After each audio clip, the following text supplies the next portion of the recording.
Hey everyone, how are you all? Welcome to the channel with Debates, and today in this video we are going to study about the postmodern age. In the previous video we have seen modern era. So there is very slight difference between these two, but yeah, for examination point of view and for the study purpose we can see that there is a big differences between these two.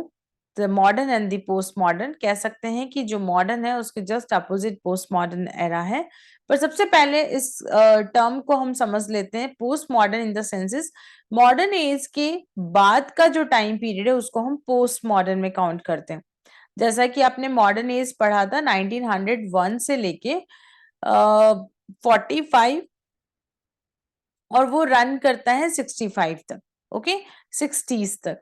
तो 60s के बाद का जो time period है वो हम post modern age के अंदर काउंट करेंगे। Okay, so post modern age के बारे में एक और चीज ये है कि 1965 टू अभी हम कहें कि currently we are into post modern era और समथिंग एल्स। तो बेसिकली अभी जो ट्रांजिशन पीरियड चल रहा है वो ये है कि अब हम मेटा मॉडर्निस्ट के अंदर आ चुके हैं ऑलरेडी। लेकिन कहीं ना कहीं 21st सेंचुरी में भी पोस्ट मॉडर्न का जो इफेक्ट है वो दिखता है। Okay, so completely we are not change into another one, but अभी एक ट्रांजिशन पीरियड हो सकता है। So postmodern literature is a style of literature that is headed after World War II. World War II के बाद यानी कि 1945 के बाद में 1945 तक तो शार्प आपका मॉडर्न लिटरेचर था। वो एंड नहीं होता है 45 के साथ ही, क्योंकि वर्ल्ड वॉर के बाद भी काफी चीजें होती है जो हमें देखने को मिलती है मॉडर्न एरा में। लेकिन मॉडर्न से पोस्ट मॉडर्न के बीच का जो पीरियड है, सपोज आप कह सकते हो 1950 और 60 का जो टाइम पीरियड है वो ऑलमोस्ट सिमिलर ही होगा, क्योंकि कहीं पे मॉडर्न का टच होगा, कहीं पे पोस्ट मॉडर्न का। ओके, तो वर्ल्ड वॉर सेकेंड के बाद में आपको पता है कि काफी चीजें बदल गई थी, लोगों के सोच थॉट्स काफी चेंज हो गए थे। अभी वो जैसा कि हम कह सकते हैं मॉडर्न के अंदर मैन वर्सेस सोसाइटी के प्लेस पे मैन वर्सेस इंडिविजुअलिटी यानी कि सेल्फ, ठीक है, and man versus no god वाला सिचुएशन था। लेकिन पोस्ट मॉडर्न आके और बहुत सारी चीजें बदल जाती है। पोस्ट मॉडर्न तब आता है जब मॉडर्न एज जो है वो अपनी पीक पे पहुंच जाती है। तो that era, that time period is around 1960s और 70s, है ना। 60s और 70s के अंदर आते आते जो मॉडर्न पीरियड है वो अपनी पीक पे पहुंच जाता है और पोस्ट मॉडर्न एरा स्टार्ट हो जाता है, जिसके अंदर man versus technology, okay, man versus reality and man versus author, उसको हम एक तरह से कॉमिक फॉर्म में देख सकते हैं। तो ये changes modern to post modern में आते हैं। Post modern is usually marked as a reaction against modernism. Modernism की जितने भी थियोरीज थी, जितने भी आप कह सकते हो बिलीफ थे, उनके अगेंस्ट, उनके रिएक्शन के लिए post modern like is just opposite to the modernism. ठीक है, जो जो भी कमियां मॉडर्निज्म में लगी वो सब इसमें फेल हो जाती है। Okay, so the postmodern literature rejects the boundaries between high and low sort of art and literature. ठीक है, तो जो पोस्ट मॉडर्न लिटरेचर है वो हाई और लो, यानी कि आर्ट और लिटरेचर के अंदर हाई और लो का जो डिफरेंस है उसको वो लोग नहीं मानते हैं, रिजेक्ट करते हैं। ओके, मॉडर्न राइटर्स जो थे they tend to describe the world as having already undergone unnumbered disasters and being on the far side redemption or understanding. ठीक है, सो मॉडर्न जो राइटर्स थे what they describe that जो दुनिया है वो ऑलरेडी बहुत सारी मुसीबतों से जा चुकी है एंड अभी अपने आप ठीक भी हो चुकी है। ठीक है, ऐसा उनका मानना था कि उन सब चीजों को, उन वाउंड्स को इतना डिफिकल्टी से वो नहीं फेस करते थे। लेकिन the postmodern theory contends that experience and details are always applicable to particular circumstances. ठीक है, experiences and details, knowledge जो हमेशा applicable होती है, and that it is both impractical and impossible to strive to locate any definite meaning to any idea, thought or effect. यानी किसी भी idea, किसी भी थॉट या किसी भी इफेक्ट का एक डेफिनेट मीनिंग निकालना पॉसिबल नहीं है। तो जैसा कि हमने देखा मॉडर्न के अंदर भी कि जो राइटिंग लिखते थे उसमें ऑडियंस या जो रीडर है वो अपना आइडिया और थॉट उसमें फिक्स करता था, और सेम यहाँ पे भी ऐसा ही है। उनका कहना है कि जो सर्कमस्टेंसेस होते हैं उसके अकॉर्डिंग जो मीनिंग है वो बदल जाता है। So it's all up to the ideas, thoughts और effect of a particular person. Okay, अब हमें जो नोटेबल चीजें देखनी है इसमें लिटरेरी स्टाइल के अंदर पोस्ट मॉडर्निज्म में, उसमें क्या हुआ, paradox, okay, unreliable narrator's, unrealistic narratives, कहानियां भी सच्ची नहीं और नरेटर्स भी, कहने वाले भी नहीं, है ना। ओके, पैरोडी होती थी, and dark humour. Dark humour क्या होता है, ऐसे टॉपिक जिनके ऊपर हम मजाक नहीं करते हैं या उनके बारे में डिस्कस भी नहीं करते हैं, उनके बारे में ह्यूमर होना। Okay, most post modern literature also rejects the idea of a single theme.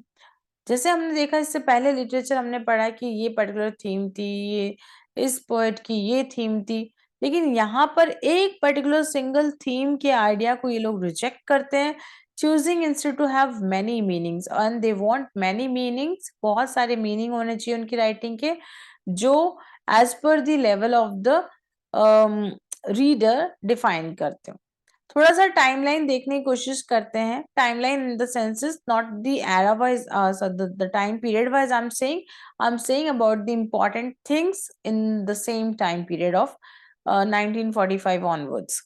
तो सबसे पहली चीज क्या थी, अब से पहले, यदि ये थोड़ा सा हिस्ट्री का कॉन्सेप्ट है कि अब से पहले क्या था, ब्रिटिश रूल था।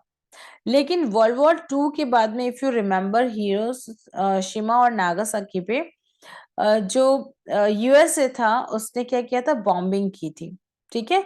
तो जब बॉम्बिंग की थी और उसके बाद से ये जो वर्ल्ड पावर था, इससे पहले जो कि यूके, लंदन, जो पूरे इतनी सारी कॉलोनीज बनाई हुई थी और सब जगह राज कर रहा था, वहां एक जो कि अब तक एक सुप्रीम पावर था, उसकी जगह पर अब सुप्रीम पावर यूएसए बन चुका था। ओके, तो पहला चेंजेस तो ये आया जो कि बहुत बड़ा है। ओके, जब सुप्रीम पावर चेंज हो गई तो थियोरीज एंड सिस्टम भी काफी बदल गए होंगे। Then more advanced technology brought scientific fictions because of this technology। तो अभी राइटिंग के अंदर, लिटरेचर के अंदर साइंटिफिक फिक्शंस भी स्टार्ट हो जाते हैं with this. Okay, cold war between the countries, ये जो एरा है, ये जो टाइम पीरियड है 19 onwards, if you remember like the 20th century, early 20th century, आपने देखा होगा कि बहुत सारे शीत युद्ध चल रहे थे, तो इनसे भी, पॉलिटिकल सिस्टम से भी जो लिटरेचर है वो इफेक्ट होता है। तो ये यहाँ पे वही मैं आपको बताने की कोशिश कर रही हूँ। एक और चीज जो थी वो थी post colonialism, showing the consequences of colonization. क्योंकि अब क्या होता है, 1945, if you remember, India got independence in 1947। तो ये वो पीरियड था, यानी कि पोस्ट मॉडर्निज्म का एरा वो एरा था जहां पर कॉलोनियल सिस्टम खत्म हो चुका था, यानी जो कॉलोनीज थी वो अपने आप को फ्री कर चुकी थी, और फ्री हो जाने की वजह से उसके जो भी कॉन्सिक्वेंसेस हैं वो फेस करने पड़ रहे थे। ओके, और ये कॉन्सिक्वेंसेस जो है, सिचुएशन भी बदलता है और लिटरेचर भी। फिर एक और इम्पॉर्टेंट चीज आती है, वो ये है कि ये जो लाइफ स्टाइल, सॉरी, ये जो स्टाइल ऑफ राइटिंग है, इसके अंदर क्या होता है, अब्सर्डिज्म एंड ट्रांसग्रेसिव फिक्शन। ये क्या होता है, absurdism and transgressive fiction. Absurdism says that there is no start and there is no end, यानी कि जो स्ट्रीम ऑफ कॉन्शियसनेस में आपने पढ़ा था, स्टार्ट और एंड नहीं है, रैंडम। यदि आपने सैमुअल बेके का वेटिंग फॉर गोदो पढ़ा हो, ओके, तो उसके अंदर भी ये जो अब्सर्ड थिएटर है वो दिखाया गया है, जिसमें there is no start, there is no end, है ना, और रैंडम जो थॉट उस पोएट के या कैरेक्टर के दिमाग में आ रहे हैं वही फिल्म किए जा रहे हैं, तो दैट इज कॉल्ड अब्सर्डिज्म। वो चीज यहाँ पर इस पोस्ट मॉडर्निज्म एरा के अंदर बहुत ज्यादा फेमस हुई, और सैमुअल बेके जो थे, वेटिंग फॉर गोदो उनका एक फेमस राइटिंग भी है। अब हम बात करेंगे the way they use to write. Post modern era के अंदर जो लिटरेचर थे वो किस तरह से लिखा जाता है। पहली चीज जो यहाँ पर बहुत ही इंपॉर्टेंट नोट करने की है वो है pastiche. Okay, the taking of various ideas from previous writings, यानी कि पुरानी राइटिंग से, पहले के लिखे हुए लोगों से आइडियाज चुरा लो या ले लो और फिर pasting them together to make a new style, और फिर उनके कुछ इससे लिया, कुछ इससे लिया, कुछ इससे लिया और फिर इन सबको एक साथ मिला के दूसरा नया बना दिया। The word implies a lack of originality और कोहेरेंस। तो वो क्या बताता है? Lack of originality. यहाँ पर ओरिजिनलिटी खत्म हो जाती है क्योंकि पूरा दूसरी जगहों से, दूसरी राइटिंग से कॉन्सेप्ट्स लिए हुए होते हैं। An imitative jumble, but with the advent of postmodernism, Pastis has become positively constructed as deliberate, witty homage or playful imitation. Earlier, ऐसा माना जाता था कि यदि किसी और राइटिंग में से आप आइडियाज, थीम ये सब लेके मिक्स कर रहे हो तो वो उसको उसमें ओरिजिनलिटी नहीं बचती है। लेकिन मॉडर्निज्म के अंदर, यानी कि पोस्ट मॉडर्निज्म के अंदर, ये जो स्टाइल है पैसे की, ये बहुत ज्यादा डेलिबरेट, विटी होमेज और प्लेफुल इमिटेशन, यानी कि एक अच्छा इमिटेशन माना गया है।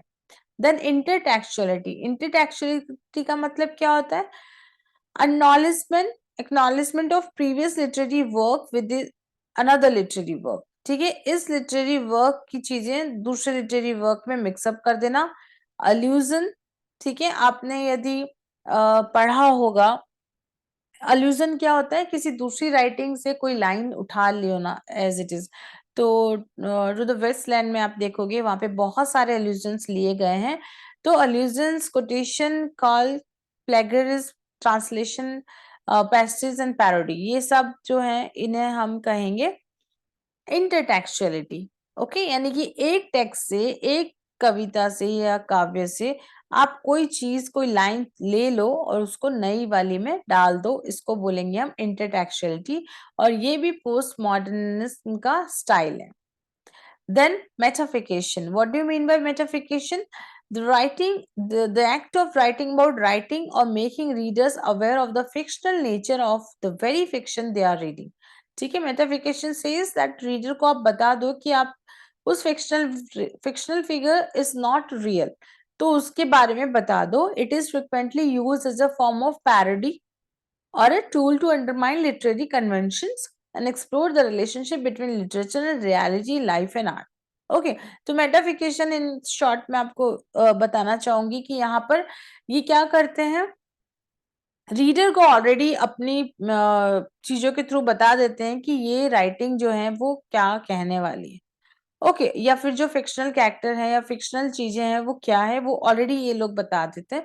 तो this is the metafiction style of writing.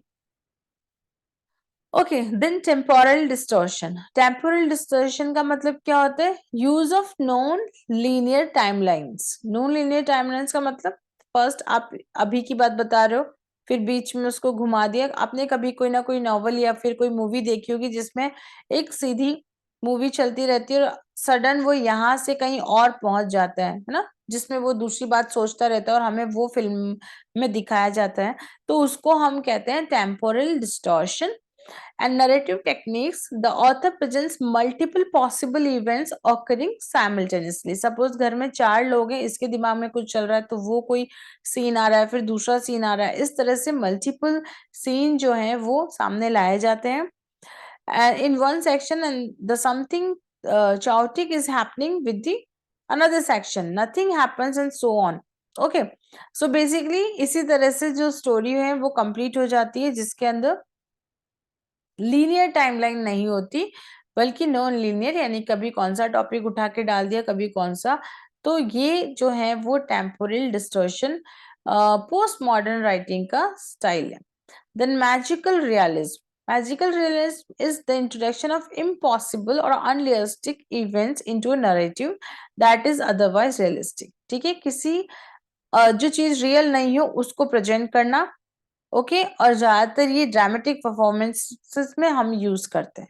Then comes faction. Faction fiction से बना है, फैक्ट से बना है, factual, the mixing of actual historical events with fictional events without clearly defining what is factual and what is fictional. Okay, historical events को बताना बिना ये बताए कि इसमें से फैक्ट क्या है और फिक्शन क्या है। that is called faction. It's a mix-up of fact and fiction. Okay, then reader involvement. आपने देखा थ्रू आउट यहाँ पे reader involvement is very important, often through direct address to the reader and the open acknowledgement of the fictional nature of the events being described is called this reader involvement. So that is also part of this writing, the style of writing. So this was all about the postmodern era and the postmodern age. So I hope things are clear to you. Next video के अंदर मैं इससे related जो writers हैं और उनकी writing है या फिर इंपॉर्टेंट क्वेश्चंस है वो लेके आऊंगी. So thank you so much for watching this video. In the next we'll be covering the remaining part, might be the neoclassical age or from the another topics. So see you, goodbye.